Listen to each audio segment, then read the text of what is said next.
Okay, so today we are going to start with semiconductor devices, part 2 of semiconductors, which you have learned in standard 12th. First question, in common emitter amplifier, the input resistance is 1000 ohm, peak value of input voltage is 5 millivolt, beta is 60, peak value of output current is. तो question बहुत simple है, but I would want to give you little basics. Amplifier होता है transistor. Transistor में होते हैं 3 region. So you have 3 regions in a transistor. One is collector, one is base, other is emitter. So collector, this is base and emitter. Collector का thickness in between base and emitter होता है. So base is the thinnest region. Emitter, ये emitter है. Okay. Emitter is moderately thin और सबसे ज्यादा thick होता है collector. So collector जो है it's the most thickest. तो शायद मैंने पहले उल्टा बोल दिया, but anyways collector का काम है electrons को collect करना, तो that region is thick. Emitter is highly doped. Collector is moderately doped and base is lowest doping level. Okay, तो एक टर्मिनल यहां से निकलेगा इमिटर से, एक बेस से, एक कलेक्टर से. Okay, normally we need 2 terminals for input and 2 for output. अब यहाँ पे हमारे पास इन टोटल 3 टर्मिनल है, तो हम क्या करते हैं, हम एक को कॉमन कर देते हैं. तो अगर मैंने बेस को कॉमन किया तो इसको बोलते हैं कॉमन बेस. अगर हमने इमिटर को कॉमन किया, हम इमिटर को भी कॉमन कर सकते हैं, उसको बोलते हैं कॉमन इमिटर एम्पलीफायर. ये जो फिगर में दिखा रहा हूँ, this is a common base amplifier. Similarly you can have common emitter, common collector amplifier. तो as and when required we will be talking about this. Okay, तो देखो, जब बेस इमिटर, अभी आपने बेस को कॉमन किया, तो इनपुट आप लोगे बेस इमिटर से, आउटपुट आप लोगे कलेक्टर बेस से, राइट. तो इनपुट यू आर गिविंग, इसको वीपीबी बोलते हैं, and this is VCC. In a common base amplifier you give, amplifier तो नॉर्मली कॉमन इमिटर होता है, बट अगर आपने बेस को कॉमन किया है तो यहाँ पे input current is base current and output current is collector current. तो ये पता होना चाहिए आपको, right. You can also do a simple thing. आप इमिटर को भी कॉमन कर सकते हो. तो जब आप इमिटर को कॉमन करते हो, ये कॉमन लाइन है, दिस इज कॉमन लाइन. आप इमिटर बेस से इनपुट देते हो, आप कलेक्टर इमिटर से आउटपुट लेते हो. तो this is also one another way. This is common emitter amplifier. Okay, so what you should know is, अभी according to the given question, आपको input resistance RI ये आपको दिया हुआ है 1000 ओम. ओके, देन आपको इनपुट वोल्टेज है ना, बोला है input voltage, peak value of input signal voltage. Input voltage मतलब बेस वोल्टेज, क्योंकि ऐसा टोल्ड यू इमिटर बेस से आप इनपुट देते हो, तो you are giving input from emitter base. तो ये आपको दिया हुआ है 5 millivolt, 5 millivolt, that is 5 × 10⁻³ volt. Okay, beta की वैल्यू आपको दी हुई है 60, and they are asking you what is the peak value of output current. As I told you, you should know in common emitter mode, input current is base current and output current is collector current. So common emitter mode में input current ये base current होता है, output current ये collector current होता है. और आपको पता होना चाहिए ये जो बीटा होता है, this beta is defined as the ratio of collector current to that of base current. ये definition है बीटा का. right? So this is what you have. So what you can do is from here you can say IC is equal to beta IB. आपको क्या find करना है? Peak value of output current, मतलब आपको IC find करना है. Okay, तो point to be noted, first, in common emitter amplifier, input is given through base emitter and output is taken from collector emitter. Input current is base current, output current is collector current. तो आपको पूछा क्या है? Output current, मतलब आपको क्या पूछा है? कलेक्टर करंट IC पूछा है.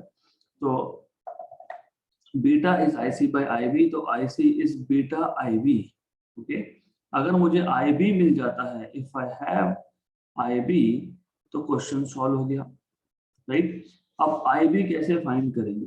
It is simple, but you know IB is VB because V equal to IR upon RB, right? Good. RB क्या है? इनपुट रेजिस्टेंस है, तो VB upon RI. VB है, yes.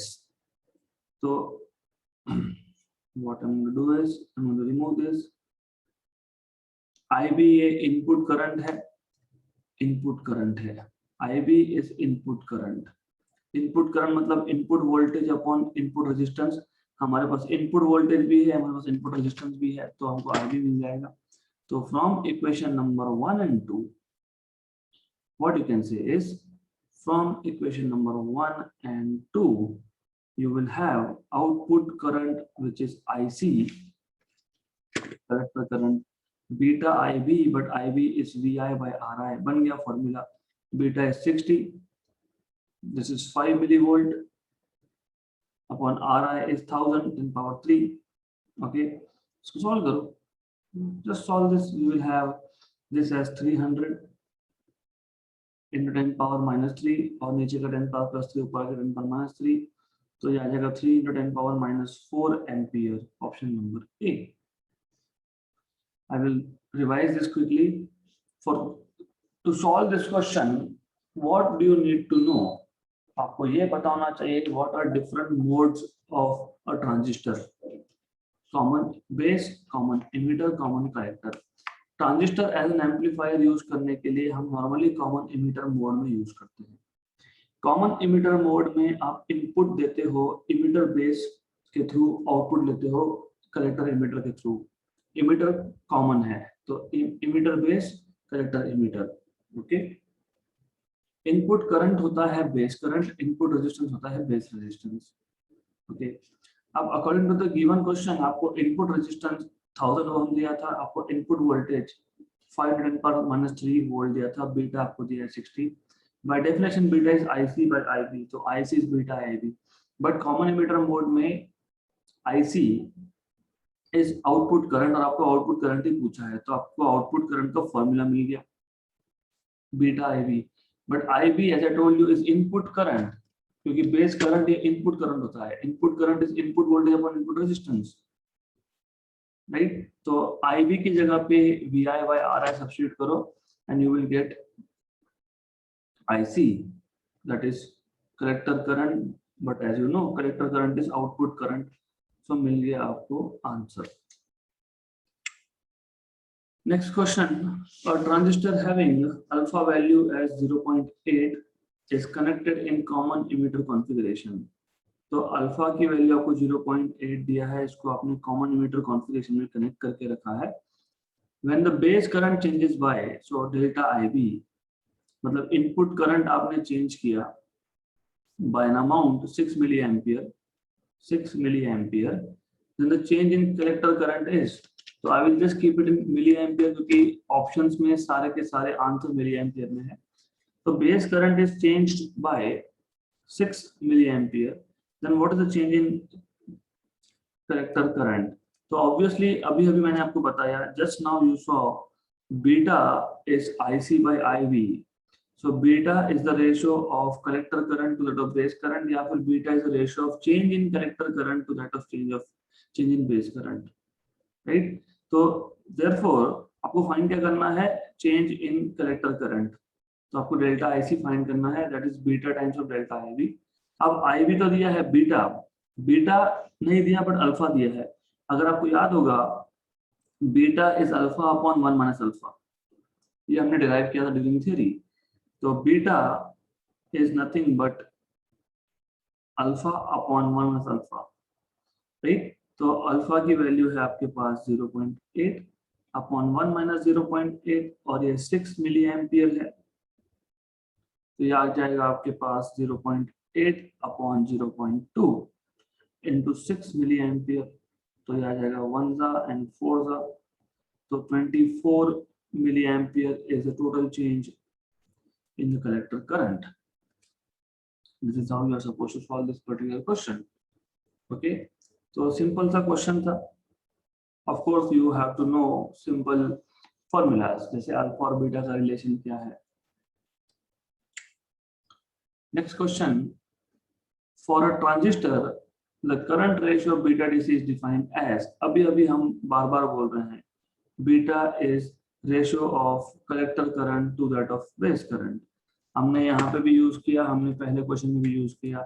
So for a transistor the current ratio beta DC is defined as the ratio of collector current to that of base current. Option number B, simple. Next question, in the study of transistor as an amplifier the ratio of collector current to emitter current is 0.98. तो आपको ये पता होना चाहिए, जैसे आप beta IC by IB define करते हो वैसे ही आप alpha IC by IE define करते हो. तो IC by IE the ratio of collector to emitter current is 0.98. Okay, right. Then the ratio of collector current to base current, आपको collector current to emitter current का ratio दिया हुआ है 0.98. आपको collector current to base current का ratio पूछा हुआ है, मतलब बीटा पूछा है. Given alpha you have been asked what is beta. Simple, beta is alpha upon 1 minus alpha. अभी तो हमने सॉल्व किया था, just now we solve this. 0.98 upon 1 minus 0.98. Okay, तो ये आ जाएगा आपका 0.98 अपॉन 0.02, तो ये आ जाएगा 49 इन टोटल. ठीक है, ऑप्शन नंबर बी. और एक तरीका है इसको सॉल्व करने का, one more way out. Let's check it out. अगर आपको बेसिक्स याद है तो बेसिक्स अगर आपको पता होगा तो emitter current is equal to base current plus collector current, ये बेसिक है, राइट. ओके, तो if you divide whole by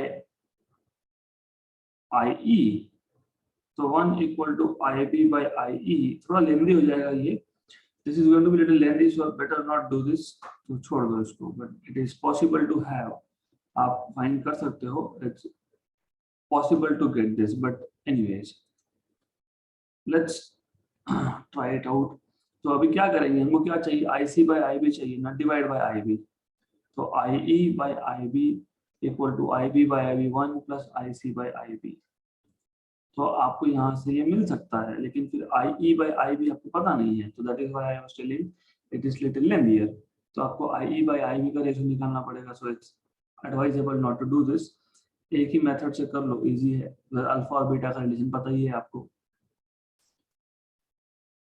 question number 5, VI characteristics of light emitting diode is shown correctly by which graph.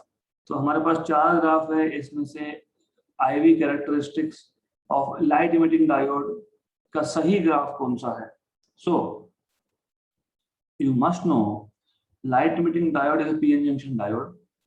You must know that light emitting diode works under forward bias condition. तो अगर आपको याद होगा, हमने कल detail में लिया था, I just showed you in the last session here, है ना. तो लाइट इमिटिंग डायोड हम हमेशा फॉरवर्ड बायस में यूज करते हैं. लाइट इमिटिंग डायोड जो आपके घर में LED लाइट होता है, that is light emitting diode.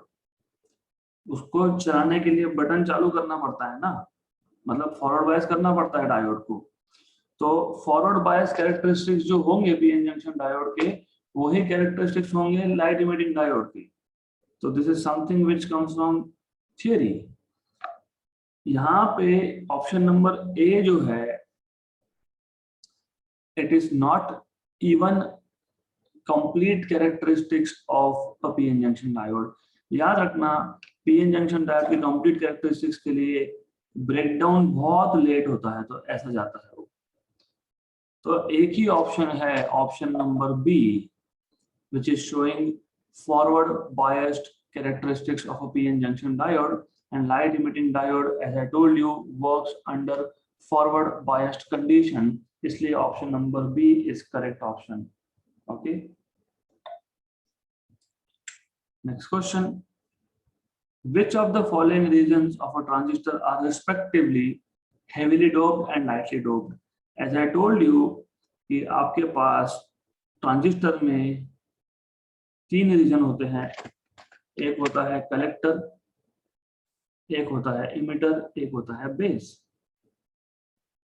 Emitter का काम है सप्लाई करना, emitter is supplier of electrons, तो सप्लायर ऑफ चार्जेस मतलब not only electrons.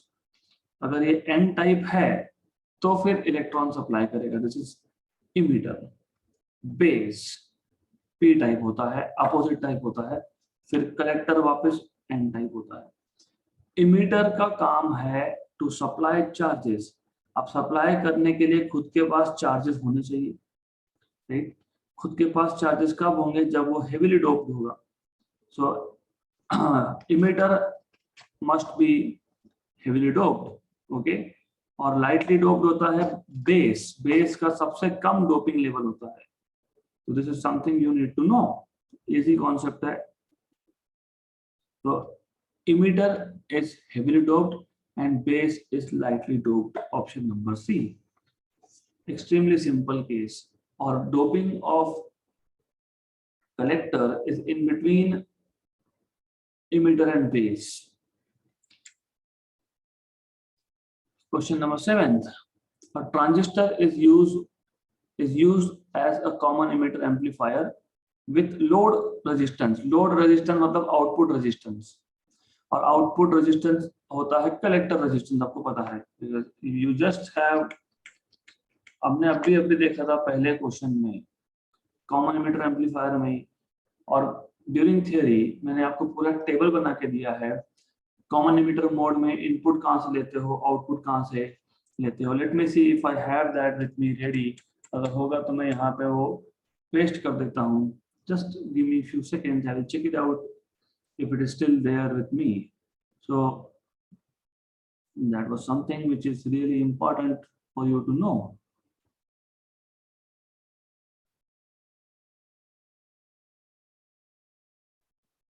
Just a minute.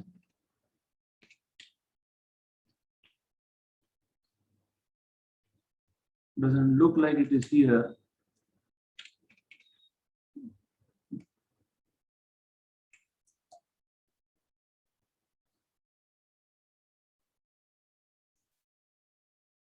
Okay, so anyways, it doesn't seem that I have that one with me at this moment. Okay, in any case, I will let you know whenever it is required. So a transistor is used as common emitter amplifier with load resistance. Load resistance मतलब output resistance।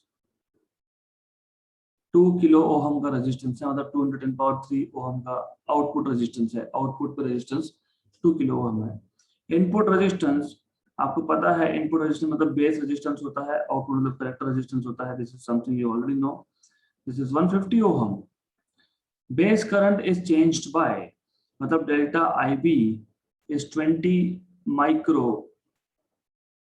ampere, which results in change in collector current by, collector current में change due to change in base current is 1.5 milliampere. Voltage gain is, अभी आपको voltage gain निकालना है, तो first of all what is voltage gain? Voltage gain in physics is always output upon input. Voltage gain तो output voltage upon input voltage, current gain तो output current upon input current. Okay, तो this is ratio of V out upon V in। Okay, as I told you, this will be product of output resistance into output current. मैंने आपको बताया था common emitter में output collector के through निकालते हैं, तो output current is delta IC upon input voltage is input resistance into input current is base current. So right, good. Then if you know this much, अब RO हमारे पास है, RI हमारे पास है, we have I delta IB, we have delta IC, तो हो गया question solve. Output voltage is output resistance which is 2 × 10⁻³ output current which is 1.5 × 10⁻³ upon input voltage is input resistance that is 150 ohm into input current which is 20 × 10⁻⁻6. Okay, तो ये 10⁻³ - 3 गया, ये 1 जा और 100 जा, ये 1 जा और 10 जा. ओके, तो एज यू सी नीचे 1/10⁻³ × 10⁻⁶ है, तो टोटल 10⁻³ है, तो दैट इज 10⁻³ मतलब 1000. Option number B. तो voltage gain is 1000. Voltage gain is ratio of voltage upon voltage. तो 1000 वोल्ट मत बोलना, it is dimensionless quantity. Voltage upon voltage is dimensionless, तो वोल्टेज गेन इज 1000. मतलब सिंपल मतलब ये है कि output voltage is 1000 times of input voltage. इसका मतलब ये होता है अगर मैंने 1 वोल्ट का इनपुट दिया है तो आउटपुट पे 1000 वोल्ट आएगा. अगर मैंने 10 वोल्ट का इनपुट दिया है तो आउटपुट पे 10,000 आएगा, तो 1000 टाइम्स हो जाता है. Next question, question number 8. For a transistor alpha DC and beta DC are current ratios. You already know what is alpha DC and beta DC. You know what is alpha DC. You know what is beta DC. क्योंकि अभी मैंने आपको बताया. Just now we have been talking about this. Alpha DC is IC by IE. Beta DC is IC by IB. Right? तो ये आपको पता है. Good. आपको पूछा है what is the value of beta DC minus alpha DC upon alpha DC into beta DC. Okay, इसको solve कैसे करते हैं? इसको सॉल्व करने के लिए सबसे पहले आप न्यूमरेटर में से बीटा डीसी कॉमन निकाल लो. 1 minus alpha DC upon beta DC ऐसा बचेगा, upon alpha DC into beta DC आएगा. तो बीटा डीसी और बीटा डीसी कैंसिल हो गया. Okay, so you will be left with 1 minus alpha DC by beta DC upon alpha DC upon alpha DC. Okay, good. Now, do you remember? If you remember, हम beta DC अभी use किया था. हमने बोला था कि beta DC is alpha DC upon 1 minus alpha DC, ऐसा हमने यूज किया था. तो therefore you have 1 minus alpha DC is equal to alpha DC upon beta DC. This is equation number, let us say 2. This is equation number 2. This is equation number 1. तो alpha DC upon beta DC की जगह पे आपको 1 minus alpha DC डालना है. तो just substitute for alpha DC by beta DC. So from 1 and 2, from equation number 1 and 2, you will have this particular parameter equal to 1 minus alpha DC by beta DC, but alpha DC by beta DC is 1 minus alpha DC upon alpha DC. तो ये आ गया आपके पास 1 minus 1 plus alpha DC upon alpha DC. 1 minus 1 cancel out, बचा आपके पास alpha D C by alpha D C that is equal to 1, option number A. तो आपको पता है दैट अल्फा डी सी क्या होता है, बीटा डी सी क्या होता है, अल्फा डी सी और बीटा डी सी में रिलेशन क्या होता है। So you already know that beta is alpha upon 1 minus alpha. तो 1 minus alpha is alpha by beta. आपको पता है उन्होंने जिस पैरामीटर जिस टर्म का वैल्यू पूछा है वो ले लो। You take out alpha is common, so you will have 1 minus alpha by beta, और डिनोमिनेटर में तो अल्फा और बीटा था ही, बीटा बीटा कैंसिल, तो आपके पास बचा 1 minus alpha by beta upon alpha, but alpha by beta from equation number 2 is 1 minus alpha. वो substitute कर दो, सिंप्लीफाई करो, you have your answer. So simple, extremely simple question. Next question. Photodiode is a diode which conducts when exposed to light. So photodiode, which is always operated in reverse bias, which is always operated in forward bias, in which photocurrent is independent of intensity of incident radiation, which may be operated in forward or reverse bias. तो सबसे पहले आपको पता होना चाहिए photodiode में क्या होता है। मैं आपको बैंड डायग्राम के थ्रू बताने वाला हूँ क्योंकि पीएन जंक्शन डायोड का तो सीन सेम ही है। So what I will do is I'll just take that figure of PN junction diode. तो आपके पास ये पीएन जंक्शन डायोड है।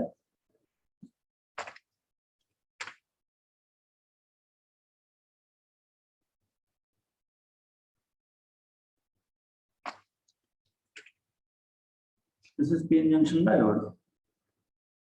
Now what happens is हम normally फोटोडायोड को अंडर रिवर्स कंडीशन ही operate करते हैं। ओके, तो आंसर तो ए है, पर आपको पता होना चाहिए कि it is always operated under reverse condition and you should know exactly what is the working. अगर आपको याद होगा इन द लास्ट सेशन हमने बैंड डायग्राम ड्रॉ किए थे।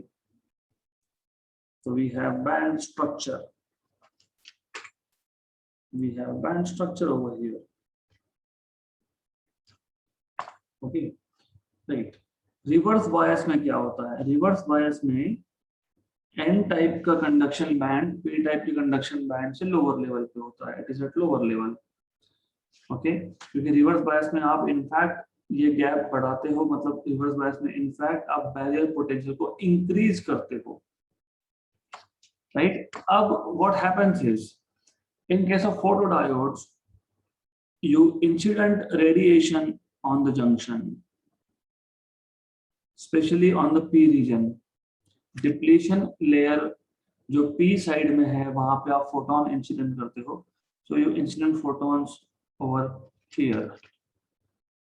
तो इससे क्या होता है, इससे वैलेंस बैंड से electron gets promoted to, from valence band it goes up in the conduction band of P type, right?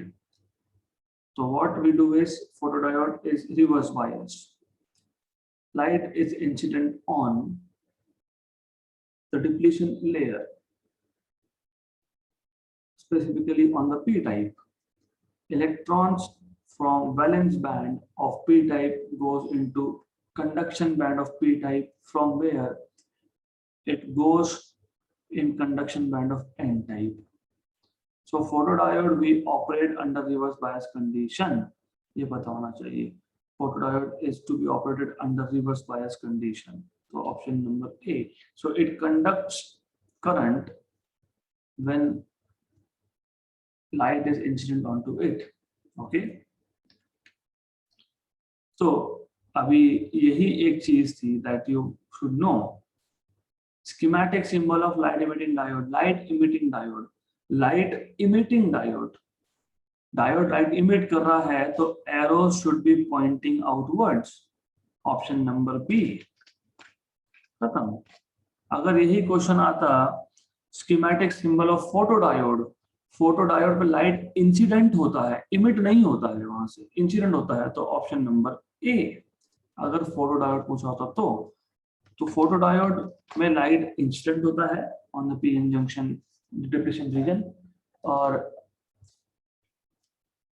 Light emitting diode से लाइट इमिट होता है। Next question, question number 11। So we are moving towards logic gates now. Which logic gate produces low output voltage when any of the input is high? Which logic gate produces low output voltage when any of the inputs is high? मतलब आपको पता है logic gates में क्या होता है, you have a logic gate. Mostly you have two inputs A, B and one output, let us say Y. A, B and Y. This is logic gate. अगर आपको याद होगा AND गेट को हम सिंबॉलिकली D से denote करते हैं, input A, input B, output Y। अगर आपको याद होगा इसका mathematical expression, logical expression, this is A into B।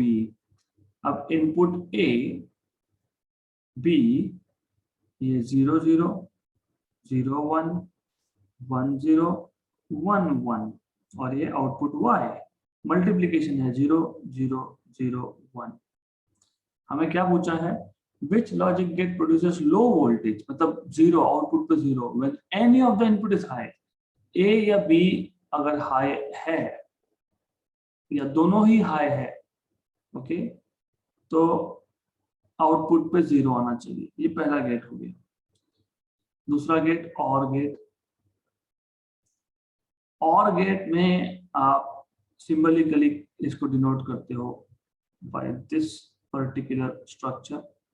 ये आउटपुट Y है, ये इनपुट A एंड B है, and you know this truth table looks like this, and logical expression is A plus B. So 0 plus 0 is 0, 0 plus 1 is 1, 1 plus 0 is 1, 1 plus 1 is 1। Logic gates में Boolean algebra में 1 plus 1 1 होता है, 1 plus 1 2 नहीं होता है।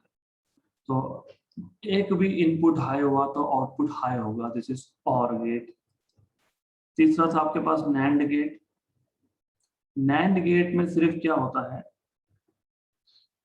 जो final output है उसको आप इन्वर्ट कर देते हो। तो NAND गेट में सिर्फ AND के आगे एक सर्कल लगाते हो, वो होता है NOR। NOR मतलब जो भी आउटपुट आया उसका उल्टा कर देना। उसका उल्टा कर देना मतलब ट्रुथ टेबल देख लेते हैं हम लोग। Let's see truth table of this. Just a minute, let me make some space.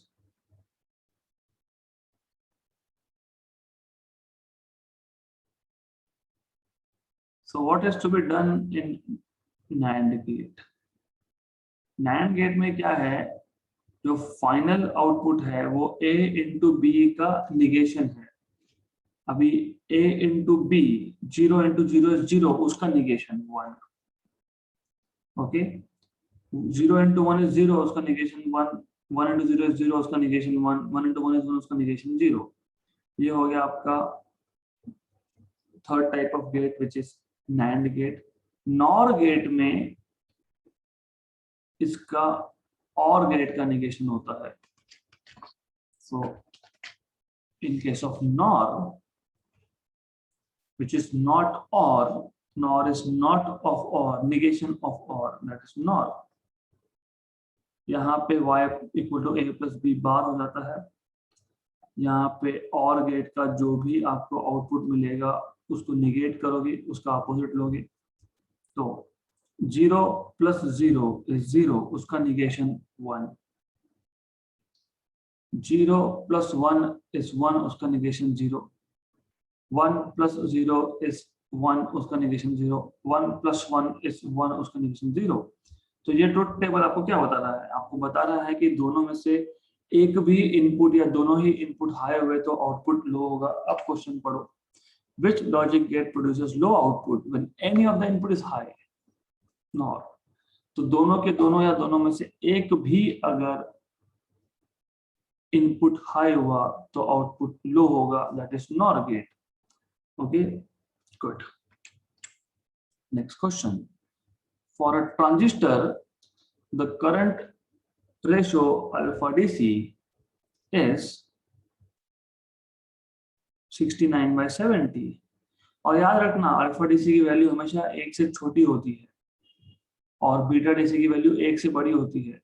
Okay, the current gain beta DC is, again a joke, अभी हमने देखा, beta DC is alpha DC upon 1 minus alpha DC। तो कुछ नहीं है, it is very simple thing. So this is 69/70, 1 minus 69/70. So this is 69/70. 70 minus 69/70. Cancel, cancel. This is 69/1. That is 69. Option number C. Right? So extremely simple question. There's nothing at all in this particular question. बहुत simple सा question. Okay. Next question. In a common emitter amplifier having a voltage gain G, तो voltage gain मतलब output voltage upon input voltage को इन्होंने G बोला है। Okay, the transistor used has transconductance 0.03 mho। mho मतलब 1/ohm का unit होता है। Well, by the way, I would suggest you not to do this question because ये आपके लिए नहीं है in syllabus. This is 2013, so it is no more in your syllabus. But in any case, ये transconductance आपको ये सिखाया नहीं है, तो we will have to skip this. So this is by mistake. This is out of scope of your syllabus. तो छोड़ दो इसको, ये easy है। 14th question is simple. The output X of the logic circuit shown in the figure will be, देखो हम directly figure का analysis करेंगे, we will not go into truth table, क्योंकि बहुत सारी जगह पे ट्रुथ टेबल से भी आपको ये करके दिया होता है। I will not go through truth table, हम सिर्फ यहीं पे उसका एनालिसिस कर लेंगे। तो ये एक नैंड गेट है, आगे और एक नैंड गेट है। Okay, and then you have output X over here, you have input A, input B, input A और B को NAND किया है और फिर ये और एक NAND गेट को दे दिया है। देखो A और B, इसका इस इनपुट का यहाँ पे आउटपुट लेटर से Y, ये क्या आएगा A into B का बार, राइट। और फिर आप इस y को वापस NAND कर रहे हो, तो इस y को आप वापस NAND कर रहे हो, मतलब क्या कर रहे हो,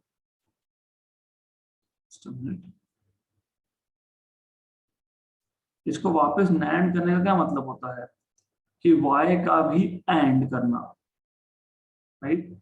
तो A और B, ये जो NAND गेट नंबर 1 है, ये आपको आउटपुट देगा A into B का बार, क्योंकि this is what NAND gate does। NAND gate मतलब AND का negation, AND मतलब A into B, उसका negation is A into B का बार। ये जो सेकंड NAND गेट है, ये यहाँ पे जो आपके पास Y आउटपुट आया है उसको एज अ इनपुट फीड करता है दूसरे NAND गेट पे। तो दूसरा NAND गेट क्या करेगा, इस Y को भी निगेट कर देगा, तो X equal to Y bar, तो X equal to Y bar, तो but Y is A into B bar का बार। Okay, right. तो इफ यू नो